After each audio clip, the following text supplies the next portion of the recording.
On March 15, 2023, an event transpired that merited front-page coverage globally, yet it largely went unnoticed by the majority of Americans. Saudi Arabia declared its readiness to accept Chinese yuan for oil transactions with China, not United States dollars. For the first time in 49 years, the world's foremost oil exporter agreed to trade its most vital commodity in a currency other than the US dollar. The Petrodollar arrangement, established in 1974, was consequently disrupted. This was more than a mere trade agreement. It represented the sixth stage of an eight-stage pattern of decline that has historically dismantled every reserve currency. The Portuguese real experienced a collapse in the 1700s, followed by the Dutch guilder in the 1800s, and then the British pound in the 1900s. Now the US dollar is mirroring this exact progression, moving through each stage and crisis. We are currently entering the most perilous phase, where alternative systems gain substantial traction, leading to an exponential acceleration of the dollar's decline. Most individuals fail to grasp a crucial point. Reserve currency status is not perpetual. It follows a cycle lasting approximately 80 to 110 years. The currency ascends to prominence, exerts dominance, then overextends itself, allowing competitors to emerge. As confidence wanes, alternatives gain acceptance, the crisis intensifies, and ultimately a replacement occurs. We have witnessed this cycle 3 times in the past 500 years. On each occasion, the prevailing global power refused to acknowledge the potential downfall of its currency, believing their system to be too robust to fail. They were mistaken. The dollar is presently in the 6th of 8 stages, with alternatives gaining significant adoption and the petrodollar system showing signs of fracture. Nations within the BRICS bloc are actively constructing parallel economic frameworks. Based on historical patterns, the dollar has an estimated 10 to 15 years before it relinquishes its reserve currency status entirely, not disappearing, but ceasing to be the dominant global currency. When this shift occurs, the United States' ability to finance its obligations through money printing and exporting inflation will cease. The $36 trillion national debt will become unmanageable, interest rates will surge, and living standards could decline by 30 to 40%. This is arguably the most significant economic narrative of our time, yet it is being largely overlooked. Allow me to illustrate the precise 8-stage pattern that led to the downfall of 3 previous reserve currencies, pinpointing the dollar's current position within this framework. I will also detail the specific mechanisms driving the acceleration of this decline, explain why the demise of the petrodollar is unfolding more rapidly than past transitions, identify those who stand to profit immensely and those who will face ruin, and outline the projected timeline based on historical precedent. This analysis is not speculative. It is grounded in pattern recognition, and the pattern unequivocally signals the end of the dollar's supremacy. Before delving into the 8-stage pattern, it is essential to understand what a reserve currency truly is and its profound significance. A reserve currency is the primary currency that nations worldwide hold in their foreign exchange reserves. Central banks amass these reserves to facilitate international trade, settle debts, and maintain the stability of their own currencies. When a currency achieves reserve status, it confers substantial advantages upon the issuing nation. Firstly, there is structural demand.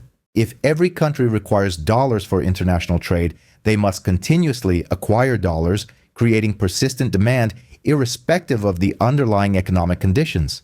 Secondly, there is the privilege of seigniorage.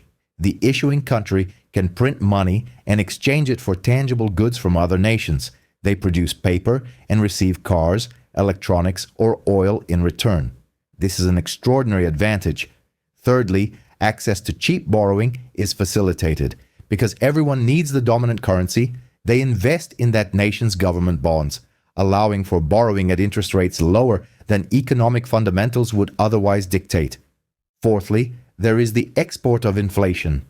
When the currency is printed excessively, the resulting inflation is dispersed globally as other nations hold that currency, effectively making the issuing nation's inflation a worldwide concern. These 4 advantages collectively render reserve currency status the ultimate economic leverage. Conversely, its loss can be catastrophic. When a currency is no longer indispensable for trade, its demand plummets. The issuing government can no longer borrow cheaply, and printing money would instantly trigger domestic inflation. The living standards, artificially inflated by decades of seigniorage, would rapidly contract to levels supportable by the nation's actual economy. This is precisely what befell Portugal, the Netherlands, and Britain, and it is beginning to happen to America. Now let us examine the 8-stage pattern.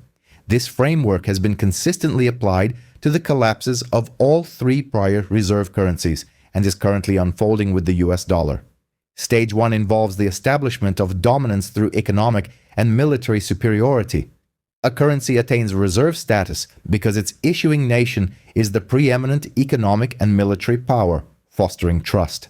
The global populace believes this nation and its currency are stable and secure, underpinned by genuine strength. In the 1500s, Portugal commanded the spice trade. Portuguese vessels dominated the maritime routes around Africa to India and the East Indies. Spices like pepper, cinnamon, and cloves were more valuable than gold by weight. Portugal maintained control over this trade through its naval supremacy and strategically located ports such as Goa, Malacca, and Macau. Consequently, the Portuguese real became the currency of Asian commerce. Merchants needed reals to procure spices, thus establishing the real as the reserve currency for Indian Ocean trade. During the 1700s, the Dutch Republic possessed the most efficient economy in Europe, with Amsterdam serving as the world's trading hub.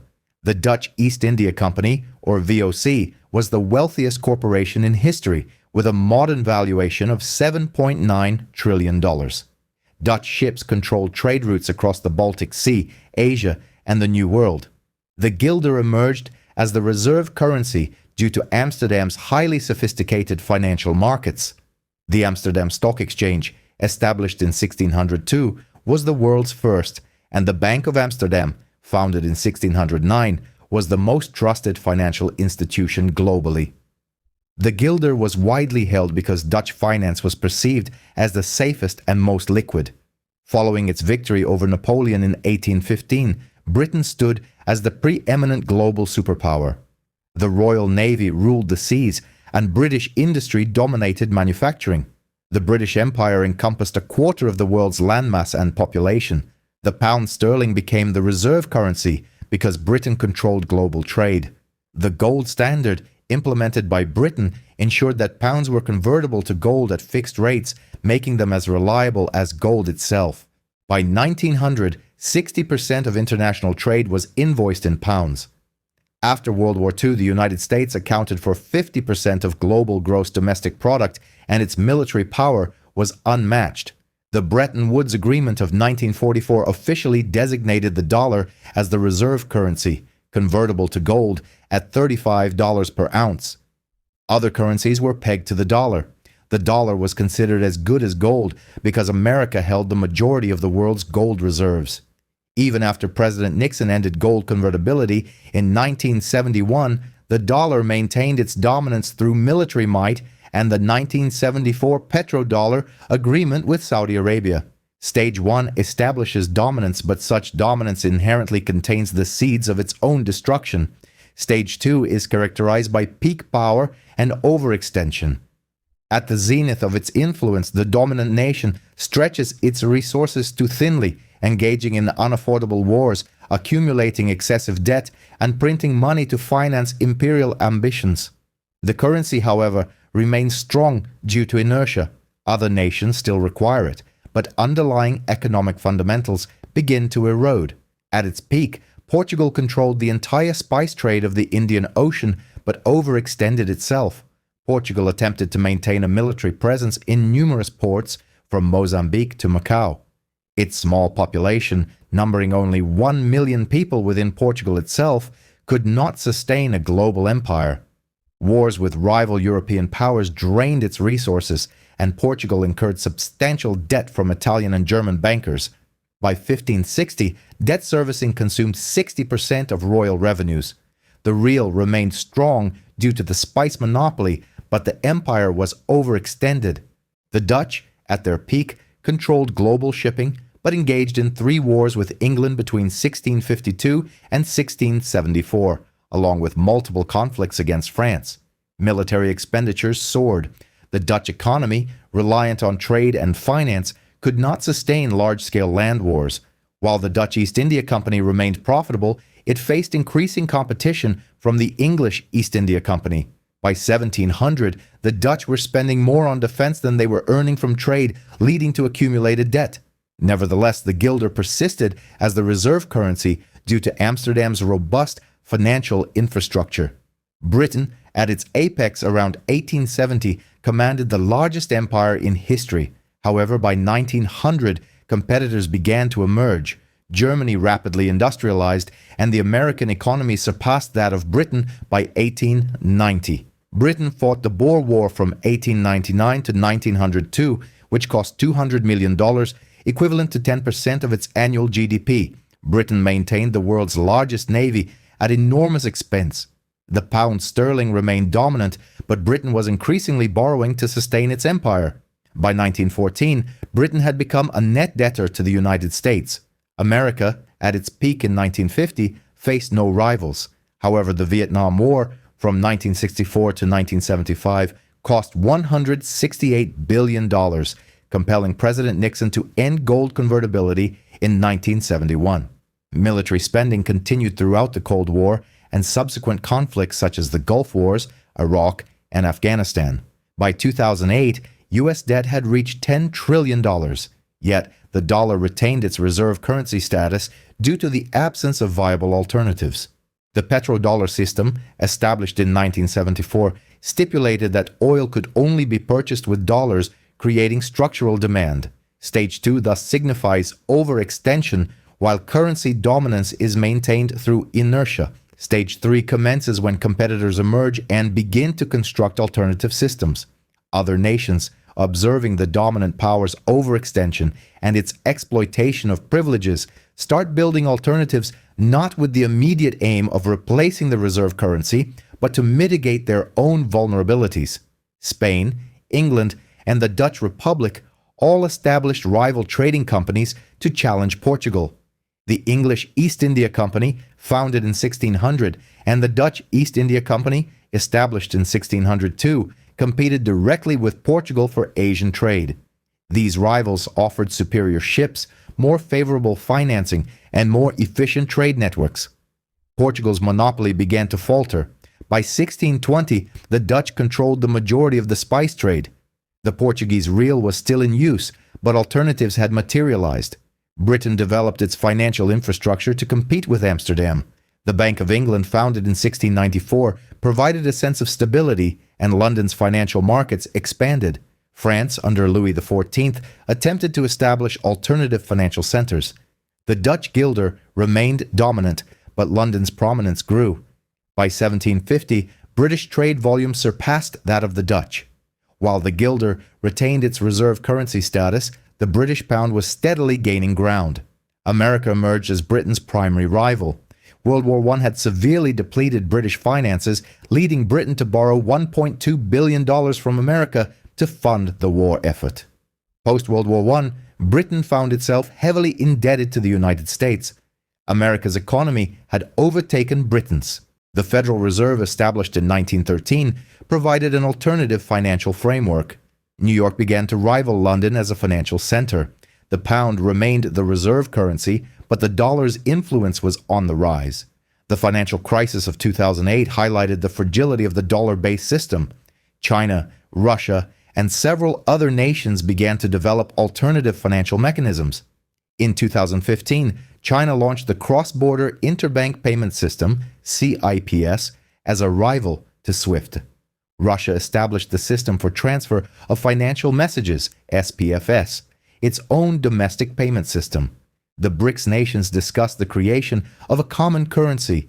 These initiatives were not intended to immediately supplant the dollar, but rather to offer alternatives in the event that the United States weaponized its currency. Stage 3, therefore, is the phase where alternatives are constructed as a defensive measure. Stage 4 involves the weaponization of the currency, which accelerates the adoption of alternatives. The dominant power, facing challenges, resorts to using its currency as a weapon through sanctions, asset freezes, and exclusion from payment systems. This strategy proves counterproductive, compelling targeted nations to expedite the development of alternatives and prompting neutral countries to recognize their own vulnerability, leading them to hedge their positions by diversifying away from the dominant currency. As Portugal weakened, it attempted to exclude rival traders from its ports, with Portuguese officials seizing Dutch and English ships in Asian waters. This forced the rivals to establish their own port networks. The Dutch founded Batavia, now Jakarta, as an alternative trading hub, while England established Fort St. George in Madras. Portugal's aggressive actions regarding trade access inadvertently accelerated the development of rival systems. By 1600, Portugal could no longer exclude competitors as they had built parallel infrastructure. During the Fourth Anglo-Dutch War from 1780 to 1784, Britain, at war with France, blockaded Dutch ports. This crippled Dutch trade, and the guilder lost value. Dutch merchants, unable to utilize traditional routes, began transacting through London banks instead of Amsterdam. Britain's use of its naval power as a weapon effectively dismantled Dutch dominance, marking the end of Amsterdam's role as a financial capital and its replacement by London. During World War I, Britain, through the Trading with the Enemy Act of 1914, froze German assets held in London, demonstrating that British banks were not secure during times of conflict. Following World War I, neutral nations reduced their holdings of pounds, fearing that Britain might again freeze their assets. The Great Depression in 1931 forced Britain off the gold standard, devaluing the pound by 30%. Trust evaporated, and countries shifted their reserves towards dollars and gold. Britain's financial weaponization during World War I accelerated the pound's decline. America's weaponization of the dollar escalated dramatically in two phases. First, sanctions were imposed on Russia in 2014 following the annexation of Crimea. Russia was excluded from certain dollar-denominated transactions. In response, Russia reduced its dollar reserves from $130 billion in 2013 to near zero by 2020, while significantly increasing its gold reserves from 1,000 tons to 2,300 tons and developing its SPFS payment system. Second, following the invasion of Ukraine in 2022, America froze $300 billion of Russian central bank reserves and cut Russia off from the SWIFT system. This extreme measure backfired spectacularly. Every nation observing this event realized that dollar reserves could be frozen and access to SWIFT could be revoked, making their wealth insecure if America deemed them an adversary. The consequence was a mass exodus from the dollar. China reduced its holdings of U.S. Treasury securities from $1.3 trillion in 2013 to $775 billion by 2024. Saudi Arabia diversified its reserves, decreasing its dollar holdings from 90% to 70%. Globally, central banks acquired 3,000 to 10,000 tons of gold between 2022 and 2024, the highest level since the 1970s. Nations proceeded to build alternative payment systems. The weaponization intended to punish Russia instead convinced the entire non-Western world to develop alternatives to dollar dependency. Stage 4, therefore, is the period when weaponization accelerates de-dollarization. Stage 5 is marked by cracks in confidence and the beginning of a decline in reserve share. After weaponization demonstrates the inherent vulnerabilities, countries actively reduce their holdings of the dominant currency. The reserve share begins to fall from its peak and enters an irreversible decline. This stage can span 10 to 30 years, but once initiated, the trend is irreversible. Following the emergence of Dutch and English alternatives, merchants began reducing their holdings of the Portuguese real.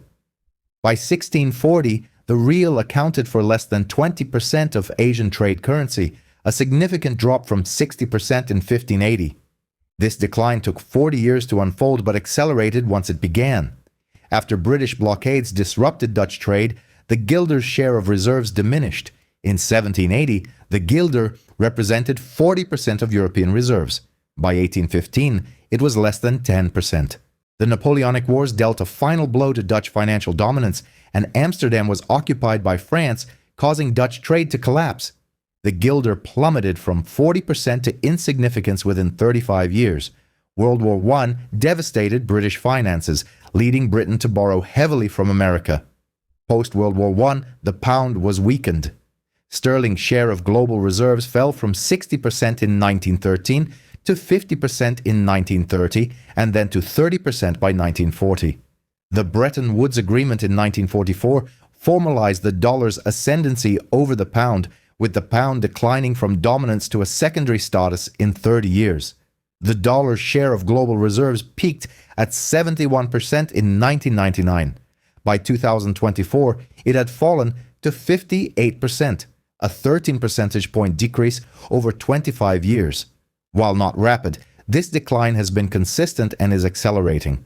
The last 2 years alone have seen a 4 percentage point drop. At this rate, the dollar could fall below 50% by 2030 and below 40% by 2035. This signifies stage 5. The decline is observable, irreversible, and accelerating. Stage 6 is when alternatives achieve critical mass and network effects reverse. This is the critical danger zone. Alternative systems reach a point where using them becomes more convenient than relying on the dominant currency. Network effects, which previously favored the dominant currency, now flip. Merchants prefer alternatives because their customers do, creating an accelerating spiral. By 1640, Dutch and English trade networks were more extensive than Portuguese ones. Merchants favored Dutch guilders because they could conduct business in more ports, access superior financing, and utilize more reliable shipping fleets. The real was still used in Portuguese colonies, but global trade had shifted towards guilders. Once the network effect reversed, the real's decline was swift. Following Napoleon's era, Amsterdam never regained its former financial prominence. London's financial markets became larger, more liquid, and were supported by a stronger military. The Bank of England was regarded with greater trust than the Bank of Amsterdam. Merchants favored pounds because London offered better credit, insurance, and shipping facilities. The guilder was relegated to a regional currency, while the pound became global. World War II critically weakened Britain's economy, forcing it to borrow $30 billion from America. Post-war, Britain was bankrupt. The Suez Crisis in 1956 starkly revealed Britain's inability to act independently of American approval. The United States threatened to devalue the pound if Britain did not withdraw from Suez, which Britain did. From that moment, it became evident to all that the pound was subordinate to the dollar, signifying that the network effect had reversed. Merchants favored dollars because America was the more dominant power. We are currently entering stage 6. In March 2023, Saudi Arabia agreed to accept yuan for oil transactions, effectively breaking the petrodollar monopoly. In December 2024, Saudi Arabia joined BRICS, signaling a deliberate diversification away from exclusive alignment with the United States. China's CIEPS payment system processed $27 trillion in 2023, a significant increase from $12 trillion in 2020, more than doubling in 3 years. BRICS nations have announced plans to establish a common currency backed by gold and commodities. Brazil and Argentina are currently negotiating bilateral trade agreements denominated in their local currencies, bypassing the dollar. The United Arab Emirates has begun accepting yuan for oil imports from China. These alternatives are steadily gaining critical mass. The key metric here is the invoicing of international trade. In 2022, 73% of international trade was invoiced in dollars. By 2024, this figure has dropped to 58%, a 15 percentage point decrease in just 2 years. This represents the network effect flipping, as merchants are increasingly choosing non-dollar currencies because their trading partners are accepting them. The spiral is now underway. Stage 7 is characterized by accelerated crisis and panic-driven diversification. Once the network effect shifts, a crisis rapidly intensifies the currency's collapse. Events such as war, financial meltdowns, or policy missteps trigger widespread panic. Nations begin to divest their reserves en masse, leading to a currency crash. The dominant power may attempt to stem the decline, but it is often too late, as the alternatives have become too formidable. The War of Spanish Succession from 1701 to 1714 severely impacted what remained of Portuguese trade. Portugal allied with Britain, leading France to blockade Portuguese ports. Portuguese trade in Asia collapsed entirely, and by 1720 the Portuguese real was virtually worthless outside of Portugal. Napoleon's continental system, from 1806 to 1814, not only obstructed British trade with Europe, but also devastated Dutch commerce. Amsterdam, occupied by France, was cut off from its colonies, causing the guilder to crash. After Napoleon's defeat, the guilder never recovered its former standing, becoming a minor currency. World War II served as the ultimate crisis for Britain. Britain expended vast resources fighting Germany, and by 1945 owed $30 billion, 3 times its GDP. Britain was effectively bankrupt, and the pound was devalued by 30% in 1949. India gained independence in 1947, marking the loss of a crucial part of the British Empire.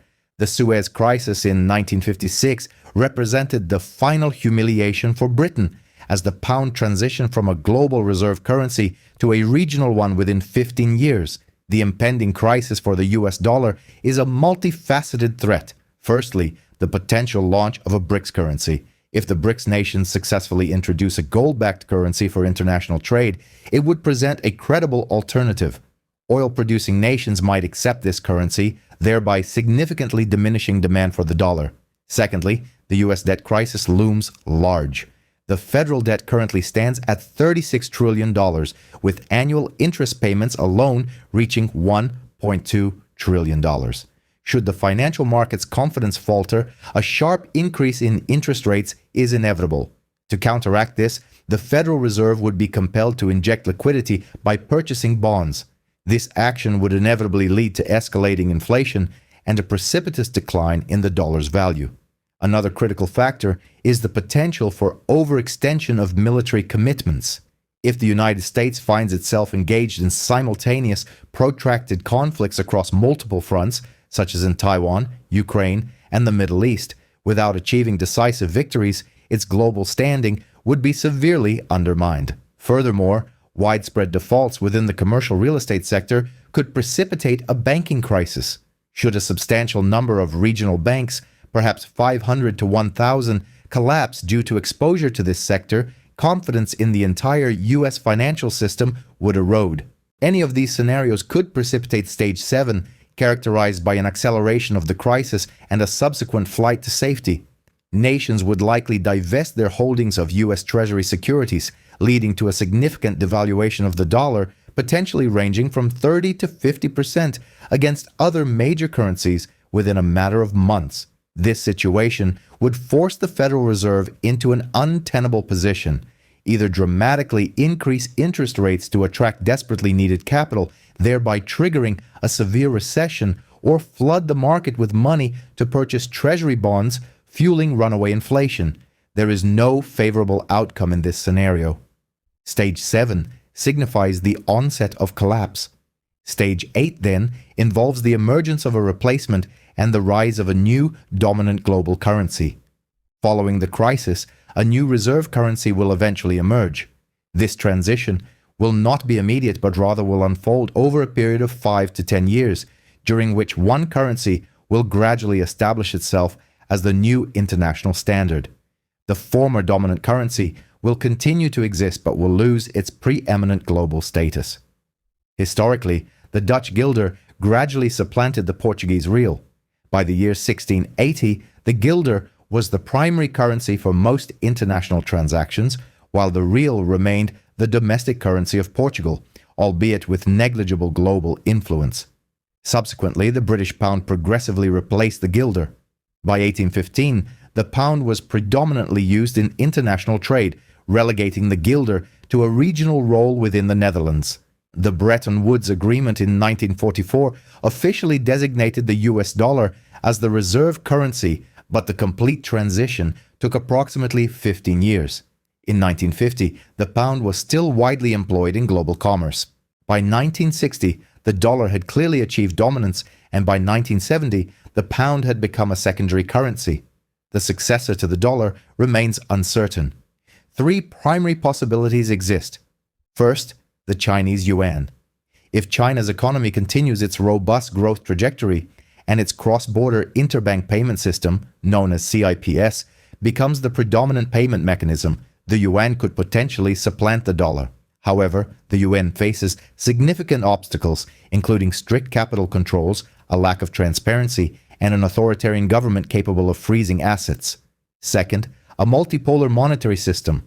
In this scenario, the euro, yuan, and dollar would coexist as regional reserve currencies, with no single currency holding absolute dominance. Third, gold, or a gold-backed currency. If a currency, such as that proposed by the BRICS nations, were genuinely backed by gold and commodities, it could emerge as a neutral alternative for reserves. The ultimate replacement will be determined by which system offers the greatest stability, liquidity, and trust. Now let me elucidate why the transition away from the dollar will be significantly swifter than previous currency shifts. Historically, reserve currency transitions have spanned periods of 30 to 50 years from the peak of dominance to the ultimate replacement. The dollar's transition, however, is projected to be much more rapid, potentially occurring within 20 to 30 years, from its peak around the year 2000 to its replacement between 2030 and 2050. There are several compelling reasons for this acceleration. Firstly, technological advancements are amplifying the pace of change. In 1914, the transfer of gold reserves between nations was a cumbersome and time-consuming process involving weeks of physical transport via ships and railroads. Today, the movement of billions of dollars in reserves can be accomplished in mere seconds through digital transactions. This means that de-dollarization efforts can proceed at an unprecedented speed, enabling countries to divest themselves of treasury holdings and acquire alternative currencies or gold almost instantaneously. Previous transitions were protracted due to logistical constraints. This one will be swift due to the immediacy of digital finance. Secondly, viable alternatives are already in place. In 1940, when the British pound's dominance was waning, the US dollar was the sole viable alternative, as America was the only economy sufficiently large to assume the role of a reserve currency. Currently, however, multiple alternatives exist, including the yuan, the euro, gold, BRICS currencies, and even cryptocurrencies. This abundance of options allows nations to diversify their reserves immediately without the need to await the development of new financial infrastructure. The alternatives are ready and available. Thirdly, the petrodollar system was an artificial construct. The Portuguese real, the Dutch guilder, and the British pound derived their strength from genuine economic dominance, robust trade, advanced manufacturing capabilities, and sophisticated financial systems. The petrodollar, established in 1974, has been underpinned by a political agreement with Saudi Arabia, stipulating that oil would be exclusively priced in dollars. This arrangement was political rather than economic in nature. Consequently, as political relationships weaken, the petrodollar system is vulnerable to immediate collapse, and there are clear indications that this is currently occurring. Saudi Arabia is actively diversifying its international relationships, including accepting the yuan and joining the BRICS bloc. The petrodollar's inherent vulnerability stemmed from its reliance on a single bilateral agreement, an agreement that is now faltering. Fourthly, the United States is burdened with a level of debt far exceeding that of previous reserve issuing powers. While Portugal, the Netherlands, and Great Britain face debt challenges, none approach the scale of America's current debt, which stands at $36 trillion, representing 120% of its gross domestic product. Should the dollar lose its reserve currency status, the United States would be unable to finance its deficits, leading to either exorbitant interest rates, drastic austerity measures, or hyperinflation. Previous transitions were gradual, partly because the declining powers could manage their descent with relative composure. The United States, however, lacks this luxury. Its immense debt necessitates a rapid adjustment. Fifthly, globalization ensures a more rapid contagion effect.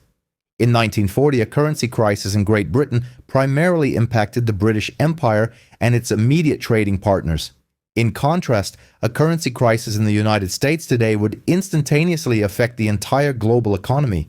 With $80 trillion in dollar-denominated debt worldwide, $21 trillion in U.S. money supply, and $13 trillion in U.S. Treasury securities held by foreign entities, a loss of confidence would trigger immediate and widespread selling pressure.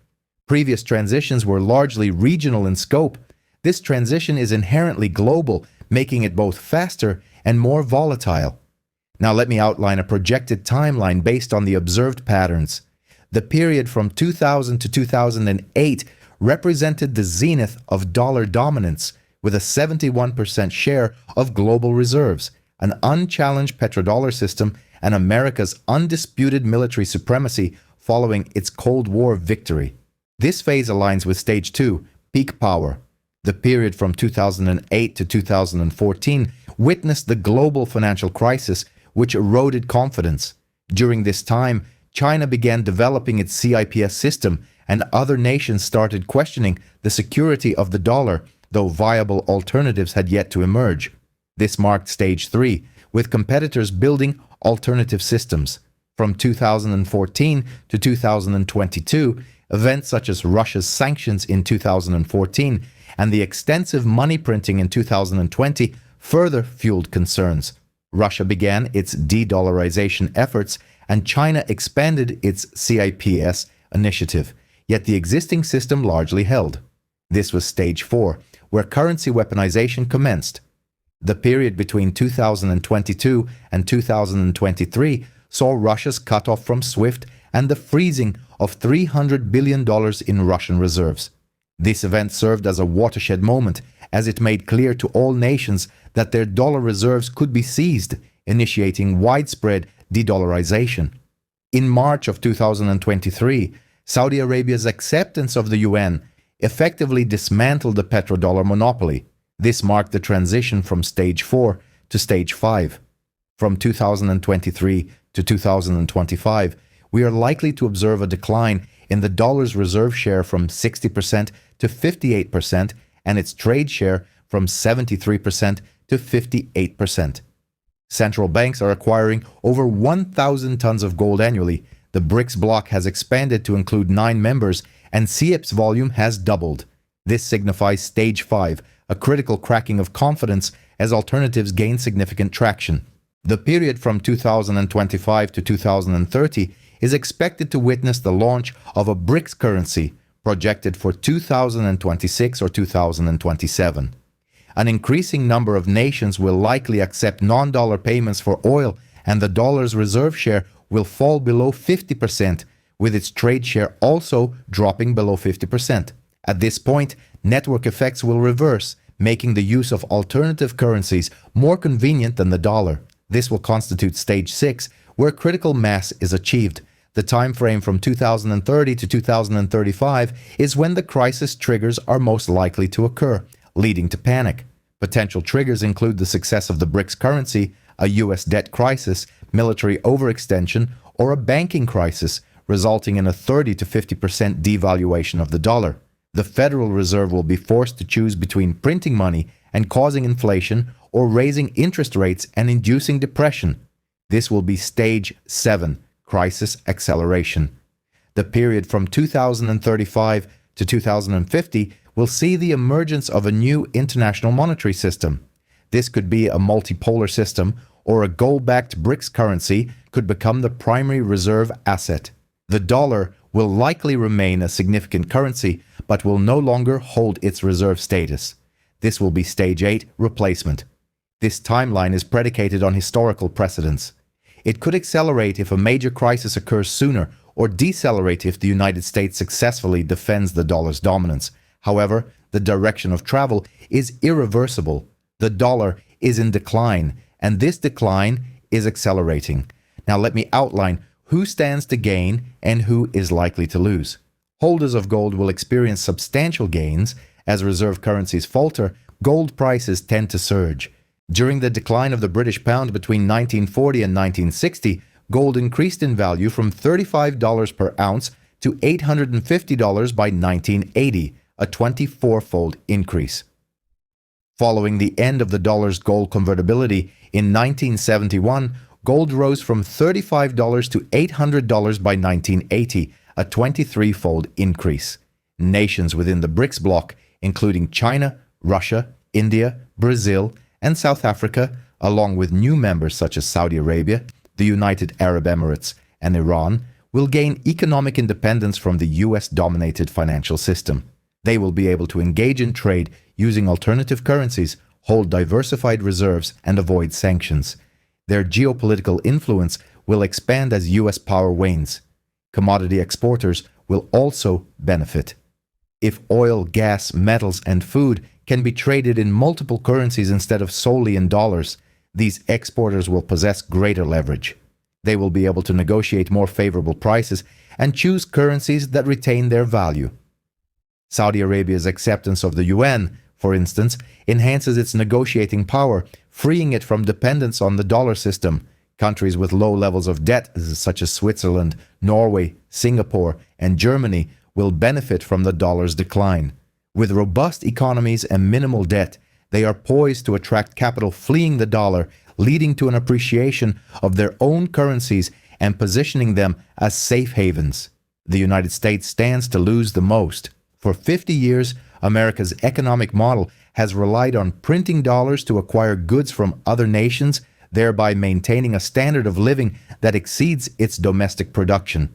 This represents the exorbitant privilege of a reserve currency. When this privilege ends, the American standard of living is projected to decline. The annual trade deficit of $800 billion will become unsustainable. The U.S. will be compelled to either increase exports or reduce imports, translating to fewer available goods, higher prices, and diminished consumption. Estimates suggest a 20 to 30% decline in living standards over a 10 to 15-year period as the dollar's privilege erodes. Holders of dollars and bonds will suffer losses. Individuals holding dollars, treasury securities, or dollar-denominated bank accounts will experience a reduction in their purchasing power. A 30 to 50% devaluation of the dollar means that wealth will lose a commensurate percentage of its international purchasing power. A $1 million treasury portfolio could effectively become worth $500,000 to $700,000 in real terms. While domestic inflation might be managed through government price controls, global purchasing power will collapse. Countries with dollar-denominated debt will face severe consequences. Developing nations owe $13 trillion in dollar-denominated debt. If the dollar strengthens temporarily before its collapse, as creditors demand higher interest rates, this debt will become more expensive to service. However, if the dollar collapses, these countries' export revenues in dollars will diminish while their dollar-denominated debts remain fixed. In either scenario, holders of dollar debt will be squeezed. Wall Street and major U.S. banks will suffer significant losses. The dominance of the U.S. financial industry is intrinsically linked to the dollar's reserve status. If international trade shifts to the yuan, euro, or BRICS currencies, transactions will be cleared through financial centers like Shanghai, Frankfurt, or Dubai, rather than New York. Banking revenues will decline, and employment within the financial sector will contract, eroding New York's status as a global financial capital. The U.S. government will lose its capacity to finance its deficits. Currently, the U.S. borrows $2 trillion annually, with foreign entities purchasing $1 trillion in treasuries to acquire dollar reserves. When foreigners no longer require dollar reserves, their purchases of treasuries will cease. This leaves the government with limited options. Either the Federal Reserve prints money, leading to inflation, or the government drastically cuts spending, a politically unfeasible option, or it dramatically raises taxes, an economically destructive choice. All available paths present significant challenges. The transfer of wealth from dollar holders to holders of non-dollar assets will be the largest in history, with trillions shifting from the United States and dollar holders to BRICS nations and commodity-backed gold holders.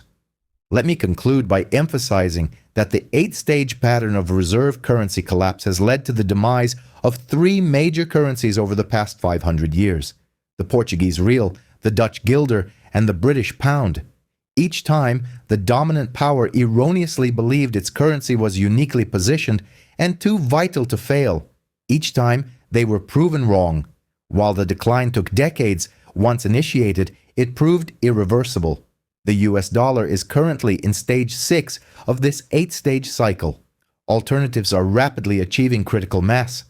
The petrodollar monopoly, established in 1974, effectively ended in 2023 when Saudi Arabia began accepting the yuan for oil payments. This was more than a mere trade agreement. It signified the beginning of a network effect tipping point. When the world's largest oil exporter begins trading in non-dollar currencies, it sends a clear signal to all other nations that the dollar is no longer indispensable. Once this signal is sent, the spiral of decline accelerates. The projected timeline, based on historical patterns and current accelerations, suggests that the dollar will lose its reserve status within the next 10 to 15 years. During this period, the dollar's share of global reserves is expected to fall from 58% to between 35 and 40%, and its trade share will decline from 58% to between 30 and 40%. This will usher in a multipolar currency environment, with the yuan potentially holding 20 to 25%, the euro 20 to 25%, the dollar 35 to 40%, and gold and BRICS currencies 15 to 20%, meaning no single currency will be dominant. At that juncture, America's 50-year free lunch will conclude. The ability to print money and acquire real goods from abroad will cease, and the $36 trillion debt will become unmanageable. Consequently, living standards will decline. This is the inevitable consequence of losing reserve currency status. Britain experienced this transition between 1940 and 1970. America is poised to experience it between 2025 and 2050. The pattern is evident, the stages are defined, and the United States is currently in stage 6. The collapse is accelerating, and no intervention can halt it because reserve currency dominance is not a permanent state. It is a cyclical phenomenon, and every cycle eventually concludes. The Portuguese real collapsed, the Dutch guilder collapsed, the British pound collapsed, and now the US dollar is in the process of collapsing. This will not happen overnight, but inevitably, stage by stage, crisis by crisis, until a replacement emerges. If this presentation has revealed a pattern previously unknown to you, and if you now understand that reserve currencies follow an 8-stage collapse cycle and that the dollar is in stage 6, then you should subscribe. Over the next 10 years, I will meticulously track every stage of this unfolding collapse, every development within the BRICS initiative, every milestone in de-dollarization, and every indicator signaling the approach of stage 7. The petrodollar is dying, the dollar's reserve status is ending, and the 8-stage pattern is playing out precisely as it has 3 times before. History does not repeat itself verbatim, but it often rhymes. And at this moment, it is rhyming with Portugal in 1640, the Netherlands in 1800, and Britain in 1945. The dollar's dominance is drawing to a close with a projected timeline of 10 to 15 years. Position yourself accordingly.